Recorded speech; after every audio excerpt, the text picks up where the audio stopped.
ان تمام آزمائشوں کے باوجود اگر تم یہ کہو گے کہ جو کچھ بھی میرے ساتھ ہو رہا ہے وہ خدا کی مرضی ہے، تو تم سچے اور سچے پکے ایمان والے ہو، اور تم ہی ہو جو جنت کے حقدار ہوں گے۔ اللہ نے فرما دیا، قرآن اٹھا کر کے دیکھیے، وَبَشِّرِ الصَّابِرِينَ وَبَشِّرِ الصَّابِرِينَ وَلَنَبْلُوَنَّكُمْ بِشَيْءٍ مِّنَ الْخَوْفِ وَالْجُوعِ وَنَقْصٍ مِّنَ الْأَمْوَالِ وَالْأَنفُسِ وَالثَّمَرَاتِ کہ نبی جی ان تمام چیزوں کے ذریعے ہم آزمائیں گے، اور جو ان آزمائشوں میں کامیاب ہو جائے گا آپ اور بشارت دے دیجئے، خوشخبری سنا دیجئے ان لوگوں کو جو صبر کریں گے اور یہ کہیں گے الذین اذا اصابتهم مصیبہ قالوا انا للہ وانا الیہ راجعون، کہ جب اگر ان کو کوئی مصیبت پہنچے گی، کوئی تکلیف پہنچے گی، ان کے مالوں کو ضائع کیا جائے گا، ان کی اولادوں کو قتل کیا جائے گا، انہیں ان کے دلوں میں خوف بیٹھ جائے گا اور انہیں مارا جائے گا، اس وقت یہ کہیں گے کہ ہم اللہ کے لیے ہیں اور اللہ ہی کے پاس ہمیں واپس جانا ہے۔ وہی لوگ سچے ہیں۔ قالوا انا للہ وانا الیہ راجعون، تو وہ کہیں گے کہ جتنی بھی مصیبتیں ہیں، جتنی بھی آزمائشیں ہیں، یہ تمام مصیبتیں، یہ تمام آزمائشیں سب کی سب اللہ کی طرف سے ہے۔ اللہ تعالیٰ ہمیں آزما رہے ہیں۔ میرے بھائیوں، بزرگوں، عزیزوں، یہ تمام حالات جو پیدا ہے دنیا کے اندر، تمام حالات یہ اللہ تعالیٰ کی مرضی کے بغیر نہیں ہے۔ یہ بات آپ اپنے ذہنوں میں بیٹھا لیجیے، اور یہ بات ہمیں پتہ کہاں سے چلی، اس کا علم ہمیں کہاں سے ہوا، یہ بھی قرآن ہمیں بتا رہا ہے۔ قرآن پڑھیے، 3 پارہ اٹھائیے، اللہ فرماتے ہیں قُلِ اللَّهُمَّ مَالِكَ الْمُلْكِ تُؤْتِي الْمُلْكَ مَنْ تَشَاءُ وَتَنزِعُ الْمُلْكَ مِمَّنْ تَشَاءُ وَتُعِزُّ مَنْ تَشَاءُ وَتُذِلُّ مَنْ تَشَاءُ۔ یہ انسان کیا ہیں، ان کے تو سارے قلوب میرے قبضے قدرت میں ہیں۔ فرعون جیسا حاکم، اس کا بھی دل میرے قبضے قدرت میں تھا، میں نے اسے مہلت دی، موسیٰ کو اس کے گھر میں پرورش کی، اور پھر اس کو مہلت دیتا رہا، آخر وہ دن آ گیا کہ میں نے اس کی پکڑ کر لی اور اسے بھی اپنے پاس بلا دیا، اور دنیا کو یہ بتلا دیا کہ دیکھو یہ وقت کا بہت بڑا حاکم، بہت بڑا بادشاہ تھا، اتنا بڑا بادشاہ تھا جس کو اپنی بادشاہی پر گھمنڈ تھا اور اپنے آپ کو خدا اور اپنے آپ کو معبود سمجھتا تھا، لیکن دیکھو اس کا حال یہ ہوا کہ دنیا کی کوئی چیز اسے ایکسپٹ کرنے کے لیے تیار نہیں ہے۔ پانی نے ایکسپٹ نہیں کیا، مٹی نے ایکسپٹ نہیں کیا، آج بھی وہ عبرت بنا ہوا ہے۔ میرے بھائیوں، بزرگوں، عزیزوں، اللہ تعالیٰ کی یہ مرضی ہے، اللہ تعالیٰ چاہتے ہیں کہ ہماری اور آپ کی آزمائش ہو، لیکن آج مسلمان، بات یہاں سے شروع ہوئی کہ آج ایسی ذہنیت ہماری بنا دی جا رہی ہے، ہمارے نوجوانوں کی خاص طور سے، کہ وہ اپنے دین کے اندر ہی کمیاں نکالنا شروع کر دیا۔ تو انہوں نے اپنے دین ہی میں کمیاں نکالنی شروع کر دی، اور انہوں نے بتلایا کہ یہ حکم آیا تو کیوں آیا، یہ حکم آیا تو کیوں آیا، ایسا نہیں ہونا چاہیے تھا۔ آپ یاد رکھیں، یہ مائک ہے نا، میں اس مائک کے ذریعے سے بول رہا ہوں، اس لیے آواز آپ تک پہنچ رہی ہے، باہر پہنچ رہی ہوگی، لیکن میری آواز کی ایک مقدار ہے کہ میں بولوں گا تو صرف اتنا ہی دور تک میری آواز پہنچے گی، اس سے زیادہ آگے آواز نہیں جائے گی۔ میری آنکھ ہے، میری آنکھ کے دیکھنے کی ایک مقدار ہے کہ میں وہیں تک دیکھ سکتا ہوں کہ جتنی میری آنکھ دیکھ رہی ہے۔ میں یہ سوچوں کہ اس دیوار کے پیچھے کیا ہو رہا ہے، میں وہ دیکھ لوں تو میرے بس میں نہیں ہے۔ اسی لیے فرمایا کہ تمہارا دماغ ہے، اللہ نے کہا کہ تم غور و فکر کرو، لیکن جہاں حکم آ جائے اللہ کا اور اس کے نبی کا، خاموش ہو جاؤ۔ اطاعت کا جہاں آ جائے معاملہ، وہاں خاموش ہو جاؤ، وہاں عقل نہیں چلتی ہے تمہاری، تمہارے بس میں نہیں کہ تم وہاں عقل لگاؤ۔ یہی ایمان کا مطلب ہے۔ یہی ایمان کا مقصد ہے. آج ہم نے دماغ لگانا، عقل لگانا شروع کر دیا. اور یاد رکھے میرے بھائیوں بزرگوں، جو لوگ اس طریقے کے کاموں میں لگے ہوئے ہیں اور اپنی ذہنیت کو خراب کر رہے ہیں، آپ یاد رکھیں وہ اپنے آپ کو بھلے ہی ایمان والا کہتے ہیں اور وہ کہتے ہیں کہ ہم ریسرچ کر رہے ہیں، ہم جاننے کی کوشش کر رہے ہیں. نہیں میرے بھائیوں بزرگوں، تم جاننے کی کوشش نہیں کر رہے ہو، تم تو وہ عمل کر رہے ہو جو یہودی کر رہے ہیں اس وقت. متا ہے کچھ ہم سے اور آپ سے زیادہ قرآن پر ریسرچ اگر کسی نے کیا تو یہودیوں نے کیا ہے. ہم اور آپ تو قرآن پڑھنے کے لیے تیار نہیں، یہودی تو قرآن پڑھ کر ہی پوری دنیا میں آگے بڑھ رہے ہیں. لیکن ان کے قرآن پڑھنے کا مشن، ان کی ذہنیت بالکل مختلف ہے ہمارے اور آپ. وہ قرآن اس لیے پڑھتے ہیں کہ دنیا کو سمجھ کر کے اور جو چیزیں ہونے والی، کیونکہ قرآن کے اندر دنیا میں جو کچھ ہو رہا ہے یا جو کچھ ہوگا ان تمام چیزوں کا علم اس کے اندر موجود ہے، وہ تمام چیزیں موجود ہیں. اس لیے وہ قرآن پڑھ کر کے آگے کے فیوچر کی چیزوں کو وہ دیکھ رہے ہیں. ہم اور آپ ہیں کہ قرآن دیکھنے کے لیے تیار نہیں. آج افسوس اس بات پر ہے کہ آج ہم اور آپ اسی نقش قدم پر چل رہے ہیں اور انہی راستوں کو اپنا رہے ہیں جو راستہ یہودیوں کا تھا، جو راستہ نصرانیوں کا تھا، جو باطل کا راستہ تھا، جنہوں نے اس دین سے ہمیشہ دشمنی رکھی ہے اور ہمیشہ ان کے لیے، اس دین کے لیے ہمیشہ سے ان کے دلوں میں بغض رہا ہے. آپ نبی کا زمانہ دیکھ لیں، اللہ کے نبی حضرت محمد صلی اللہ علیہ وسلم کی زندگی کو پڑھیں، آپ کو معلوم ہوگا ہر وقت ہما وقت جو ہے اسلام کے اوپر یلغار ہوتی رہی. آپ صلی اللہ علیہ وسلم نے جب لوگوں کو صفا کی پہاڑی پر کھڑے ہو کر کہا کہ اے لوگوں میں نبی ہوں، میں تمہیں ایک اللہ کی طرف بلانے کے لیے آیا ہوں، ان لوگوں نے نبی کی بات کو نہیں مانا، نبی کا سواگت نہیں کیا، بلکہ نبی کے اوپر تھکا ہے، نبی کو گالیاں دینی شروع کر دی ہیں.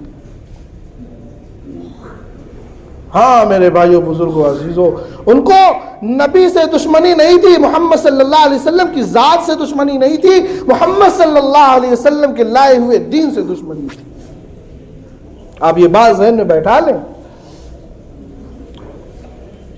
ہمیں اور آپ آج دنیا میں کچھ ہوتا ہے تو یہ نہیں کہا جاتا کہ یہ فلاں نے کیا، بلکہ یہ کہا جاتا ہے کہ مسلمان نے یہ کیا ہے. اس لیے عزیز و بزرگوں، اسلام کے دشمن، دین اسلام کے دشمن ہمیشہ سے رہے ہیں، ابتداء اسلام سے لے کر کے قیامت تک رہیں گے. ایسا نہیں ہے کہ ختم ہو جائیں گے. اور یہ تمام آزمائشیں اور تمام چیزیں یہ آپ کے ساتھ ہوتی رہیں گی. اللہ کے نبی حضرت محمد صلی اللہ علیہ وسلم کے ساتھ کیا کیا نہیں ہوا، کیسی کیسی مشقتیں، کیسی کیسی تکلیفیں آپ نے برداشت کی. کس لیے برداشت کی؟ امت کو ایک سبق دینا تھا، امت کو ایک جو ہے اپنے آپ کو نمونہ بنا کر دکھلانا تھا کہ دیکھو میرے ساتھ ایسے ایسے حالات ہوئے، آپ کے ساتھ طائف میں کیا نہیں ہوا، احد میں کیا نہیں ہوا. اور پھر آپ کی پوری زندگی دیکھ لیں، ہمارے اور آپ کے یہاں کوئی دن ایسا ہوتا ہے کہ فاقہ ہوا ہو؟ حضرت عائشہ فرماتی ہیں کہ دو مہینے ایسے ہوتے تھے کہ کبھی میرے گھر میں چولہا نہیں جلتا تھا. اللہ اکبر. نبی کی زندگی ایسی کہ دو مہینہ گزر جاتا تھا، نبی کے گھر میں چولہا نہیں جلتا تھا. کیسے گزر ہوتا تھا؟ صرف کھجور اور پانی پر گزر ہو رہا ہے. نبی کی زندگی کو پڑھو. لیکن کیا ہوا؟ تمام مصیبتیں، الذین اذا اصابتهم مصیبہ، کہ جب ان کے پاس اگر کوئی مصیبت آتی ہے تو وہ یہی کہتے ہیں قالوا انا للہ وانا الیہ راجعون. یہ تمام چیزیں اللہ ہی کی طرف سے ہیں اور اللہ ہی کی طرف ہمیں واپس جانا ہے، ہمارا کچھ نہیں ہے. اور جب یہ لوگ یہ چیز کہتے ہیں تو اللہ تعالیٰ کو کیا خوشی ہوتی ہوگی کہ دیکھو میرا یہ بندہ میری اس جو ہے آزمائش پر بھی یہ راضی ہے، اور اتنا زیادہ میں نے اس کو تکلیف میں ڈالا لیکن پھر بھی یہ کہتا ہے کہ مالک تو جس حال میں بھی مجھے رکھتا ہے مجھے منظور ہے، بس تو مجھے اپنے سے الگ مت کرنا. میرے عزیز و بزرگوں دوستو، اللہ تعالیٰ کا معاملہ ہی کچھ ایسا ہے. نبی صلی اللہ علیہ وسلم کو کتنی آزمائشوں میں ڈالا گیا. جتنے بھی نبی آئے ہیں افسوس ہے ایک مسلمان پڑھتے ہی نہیں. موبائل پر واٹس ایپ چلاتے ہیں, فیس بک چلاتے ہیں, دنیا کی دیگر چیزوں کو کرتے ہیں, اخبار پڑھتے ہیں, لیکن نبی کو نہیں پڑھتے. یہ سب سے بڑا گلہ ہے, یہ سب سے بڑے افسوس کی بات ہے. آپ حضرت نوح علیہ السلام کی زندگی کو پڑھیں, کیسی دعوت دی, 950 سال. اللہ اکبر. قرآن کہہ رہا پورے سورت نازل ہوئی, انا ارسلنا نوحا الى قومه ان انذر قومك من قبل ان ياتيهم عذاب اليم. اتنے پریشان ہو گئے حضرت نوح علیہ السلام کہ وہ کہنے لگے اللہ میاں اب میرے بس میں نہیں رہا, اب ان کو عذاب دے دیجیے. قال یا قوم انی, قرآن کریم کی آیت ہے کہ فرماتے ہیں کہ میں نے ان کو دنوں رات ان کو اللہ کی طرف بلایا لیکن انہوں نے میری بات نہیں سنی. میرے بھائیو بزرگو عزیزو, اللہ تعالیٰ نے تمام انبیاء کرام کے اوپر آزمائشیں ڈالی, سب کو مصیبت میں ڈالی. لیکن کیا ہوا, یہ تمام مصیبتوں کے بعد, تمام تکلیفوں کے باوجود انہوں نے یہی کہا کہ اللہ تعالیٰ ہمیں جس حال میں رکھے ہم راضی. اللہ کے نبی حضرت محمد صلی اللہ علیہ وسلم کی زندگی کو آپ پڑھیں تو کیسی زندگی آپ کی رہی. جب آپ نے دین کی دعوت دینی شروع کی تو مکے والوں نے بائیکاٹ کر دیا, 3 سال تک بائیکاٹ رہا. شیب ابی طالب میں آپ رہے, نہ کھانا نہ پینا نہ کچھ. کوئی اگر آپ سے بات بھی کرتا تو اس کا بھی بائیکاٹ ہو جاتا, کوئی اگر آپ کو کھانا پہنچاتا تو اس کا بھی بائیکاٹ ہو جاتا. کسی بھی طریقے کی کوئی چیز نہیں پہنچ رہی. چند مسلمان ہیں, چند لوگ ہیں, بس وہی ہے اللہ کے نبی حضرت محمد صلی اللہ علیہ وسلم کے ساتھ. ایسی زندگی آپ گزار کے گئے. حضرت بلال فرماتے ہیں کہ جس وقت ہم شیب ابی طالب میں تھے ہم کیا کھاتے تھے معلوم ہے, ہم بیر کی پتیوں کو کھاتے تھے, اور یہ جو درخت ہیں ان کی چھالوں کو نکال کر ہم اس کو چوستے تھے, اور اس طریقے سے ہم نے 3 سال گزارے. بتاؤ کوئی ہے جو اس طریقے سے اپنی زندگی گزارے؟ نہیں میرے بھائیو بزرگو عزیزو, اللہ کے نبی حضرت محمد عربی صلی اللہ علیہ وسلم نے اپنی پوری زندگی آپ نے کبھی چین سے نہیں گزاری. ہر وقت لوگ آپ کے پیچھے پڑے رہتے تھے, آپ کی جان کے دشمن تھے. جب آپ نے لوگوں کو دین کی دعوت دی تو ابو طالب مکے کے جو ہے نوجوان بچے تھے ان کو متعین کر دیا تھا کہ محمد صلی اللہ علیہ وسلم کی حفاظت کریں, کہیں ایسا نہ ہو کہ دشمن آ کر کے حضور پر جو ہے کہیں سے آ کر کے حملہ کر دے. اور پھر جب مدینہ ہجرت کر کے گئے, مدینہ کا بھی حال یہی تھا. ہمیں وقت فکر رہتی تھی کہیں کوئی منافق آ کر کے حملہ نہ کر دے, یا کہیں کوئی دشمن آ کر کے حملہ نہ کر دے. صحابہ کرام ہر وقت حضور اکرم صلی اللہ علیہ وسلم کی نگرانی میں رہتے تھے, آپ کو دیکھ بھال ہمیشہ کیا کرتے تھے. اللہ کے نبی حضرت محمد صلی اللہ علیہ وسلم کی پوری زندگی آپ پڑھیں گے اور آپ سمجھیں گے تو آپ کو محسوس ہوگا کہ اتنے عظیم نبی, اللہ کے اتنے زیادہ محبوب, اللہ تعالیٰ جن سے بے حد محبت, بے انتہا محبت کرتے ہیں, ان کی زندگی کیسی گزری ہے. یہ پوری زندگی آپ نے فقیرانہ زندگی گزاری, کبھی اچھے بستر پر نہیں سوئے آپ. ہمارا وقت صرف یہی فکر رہتی تھی کہ امت کیسے سدھر جائے, امت کیسے بن جائے, امت تک کیسے یہ کلمہ پہنچ جائے, اور امت دہکتی ہوئی آگ سے بچ کر جنت کے باغ میں چلی جائے. یہی فکر اللہ کے نبی کو رہتی, ہمارا وقت یہی فکر. میرے بھائیو بزرگو عزیزو, کہنے کا مطلب یہ ہے کہ حضور اکرم علیہ السلام کے اوپر بھی آزمائشیں آئی ہیں, اور پھر آگے بڑھیں گے اللہ کے نبی کے صحابہ کے اوپر بھی آزمائشیں آئی ہیں. ایسی آزمائشیں کہ ہم اور آپ تصور نہیں کر سکتے. صحابہ کرام کی زندگی کو اگر پڑھیں گے تو تصور نہیں کر سکتے. ایسی آزمائشیں آپ کے صحابہ کے اوپر آئی. اس لیے آزمائشیں آئیں گی, مصیبتیں آئیں گی, تمام پریشانیاں آئیں گی, پتہ نہیں کیا کیا ہوگا, لیکن ان پریشانیوں پر ہمیں اور آپ کو صبر کرنا ہے. آج دیکھیں ملک کے حالات کیا ہیں. رات آپ بیٹھ جائیں ٹی وی پر, دیکھیں چینل نیوز چالو کریں, ایسی بات ہوتی ہے ایسا لگتا ہے کہ بس مسلمانوں کو ختم کر دیا جائے گا، ان کی ختم کرنے کی پلاننگ چل رہی ہے۔ یہ سب چیزیں جو کی جا رہی ہیں صرف آپ کو ابھارنے کے لیے، آپ کو جوش دلانے کے لیے، لیکن میرے بھائیوں بزرگوں، نہ ہمیں نبی نے یہ بتلایا کہ آپ جوش میں آئیے، آپ کو ہوش سے کام لینا ہے، آپ کو ایک حکمت عملی سے کام لینا ہے، آپ کو خاموش رہنا ہے۔ یاد رکھیے آپ کی خاموشی ایسا نہیں ہے کہ یہ بزدلی کی علامت ہے، آپ کی خاموشی بزدلی کی علامت نہیں ہے۔ آپ بالکل مت سمجھیے کہ ہم بزدل ہو چکے ہیں، مسلمان بزدل ہو چکے، مسلمان بزدل نہیں ہے، مسلمان کبھی بزدل نہیں تھے۔ بس یہ ہے کہ ہمیں ہمارے نبی نے نہیں بتلایا کہ کسی کے ساتھ جھگڑا کرو، کسی کے ساتھ لڑائی کرو۔ کچھ ہیں جو نیگیٹو سوچ والے ہیں، غلط سوچ والے ہیں، ایسا نہیں ہے کہ کچھ کے وجہ سے ہم سب کو برا کہنے لگیں اور ہم سب سے لڑنے کے لیے کھڑے ہو جائیں، اور ہر زمانے میں رہے ہیں میرے عزیزوں بزرگوں دوستوں۔ اس لیے خاموشی کے ساتھ، حکمت عملی کے ساتھ کام کرنا ہے۔ لوگ آپ کو نشانہ بنائیں گے، آپ جب تک دنیا میں زندہ رہیں گے آپ کے ساتھ حالات آتے رہیں گے، لیکن ان حالات کا مقابلہ کرنا ہے، اور مقابلہ کیسے کرنا ہے؟